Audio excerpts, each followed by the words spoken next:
blame people, because a lot of people got so frustrated and so hurt by the digs and the disrespect shown to Queen Elizabeth II in the twilight years of her reign. Hi, and thank you so much for joining me. Well, finally, some good news. Hannah Furness actually spent the day with William, the Prince of Wales, going around the Duchy of Cornwall, and it was a stunning article. I mean, lucky Hannah, what a day. Now, the article came with some rather gorgeous photographs, so I'll share one of those with you right now for your viewing pleasure.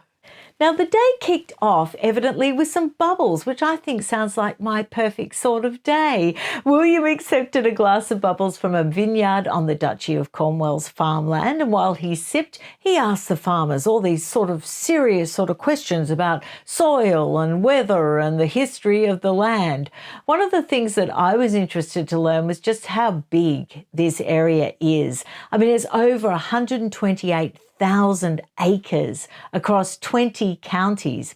And what was really interesting about the article was William's ambitions for that area. He doesn't want to just use it as a revenue source. He wants to have impact on the locals that live in the area. He wants to make their lives better.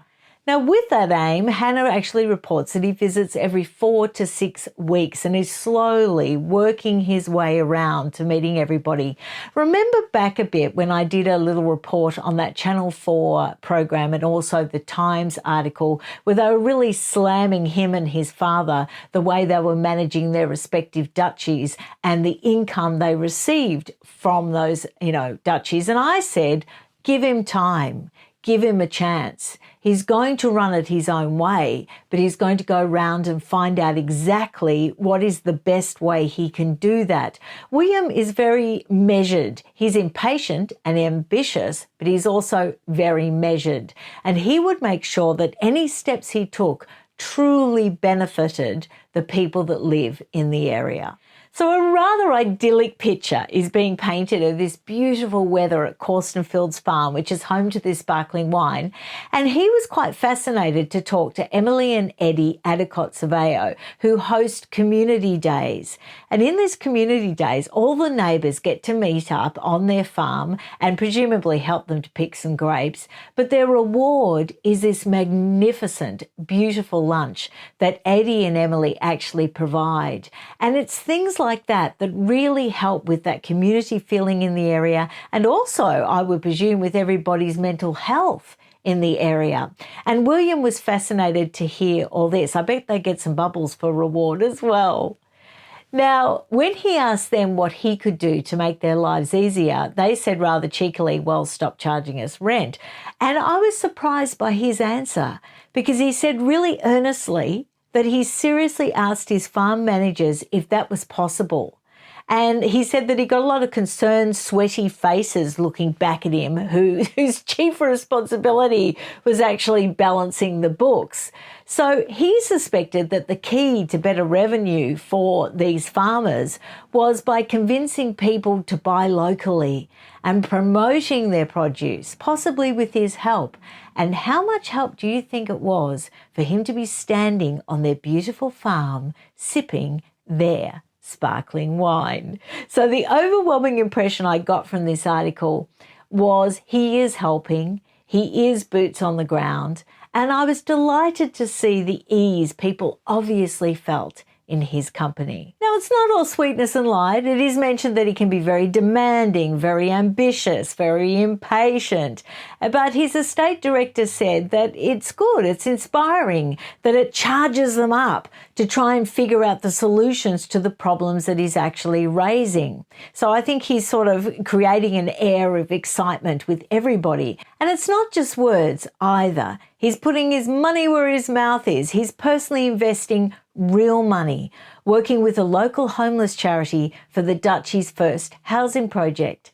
And in the Isle of Scilly, he's establishing a new health and social care facility, including a modern maternity ward, and he's even establishing worker housing, which will house more teachers and doctors that can actually stay on the island. So can you imagine how that is going to transform the locals' lives? Also, he's creating 50 hectares of new woodland, and he aims to take the tenants to net zero by 2032. Now, it's mentioned that he sees this as a real compliment to the work he's already doing with Catherine, the Princess of Wales, in the Royal Foundation. And it's in the areas that they're well versed in, like mental health and child development, but they're just taking it into the countryside. So he's very definitely a man on a mission. And there's many more lovely stories from this day in this Telegraph article, and I really look forward to sharing them with you in future videos. Now, the reason for the title of this video, A Real Harvest, and it does introduce Meghan Markle, and you'll see why in a minute. I think she's inadvertently actually drawing attention to the wonderful work like Prince William is doing just by sheer contrast. Now, in my opinion, the story of Meghan Markle now has sort of descended into a story about a professional gaslighter now, or if I was going to be really rude and in really stark terms, a troll. A troll that is enabled by major companies and news organisations who continually give her positive coverage and a platform to spread what I think is misinformation. Now, this is designed to fuel outrage and to harm the public perception of the royal family, but I think it's having completely the opposite effect. I think this constant counter-narrative only exists to inflame tensions, but I think now it's reached a point where it's benefiting the royal family. Now, the latest silly story, of course, was a haul of vegetables, many of which weren't even in season. They're all perfectly shaped and devoid of any dirt, and they're purportedly plucked from her garden at Melodramacito. Now, this severely backfired because a lot of MSM just refused to spin it. They actually called her out. And it's interesting that she's turned off comments on her Insta post. Everyone's immediate reaction was that it was more farmer's market than actual garden haul. Now, according to the California Farmland Trust, sweet corn isn't usually ready until a little later in June, and the broccoli is usually available much earlier than she supposedly picked all this produce. So just silly mind games as usual. Now, there's been a lot of these over the last few weeks, delivered and spun by the media due to her Lemonada podcast. So let's take an example from her recent podcast that she said you shouldn't ask anyone's opinion about the baby name you intend to use for her child. Now, she knew exactly what she was doing. She was raking up the Lilibet story. That was the intention. It had the desired effect. It fueled more outrage. And I don't blame people, because a lot of people got so frustrated and so hurt by the digs and the disrespect shown to Queen Elizabeth II in the twilight years of her reign. We all felt quite protective of her, I think. And I think we were also aware how much Harry in particular, Harry's disloyalty would have really stung. Now, I know we all know this next bit, but I just want to put it on the record. I want to put it out there again, as I have several times. The choice of Lilibet as a name for their daughter was not a sweet tribute to the Queen. Now, Harry might be dumb enough to believe that that was the intention, but it was designed to take something away from a person that had very little that was private, very little that was personal to her.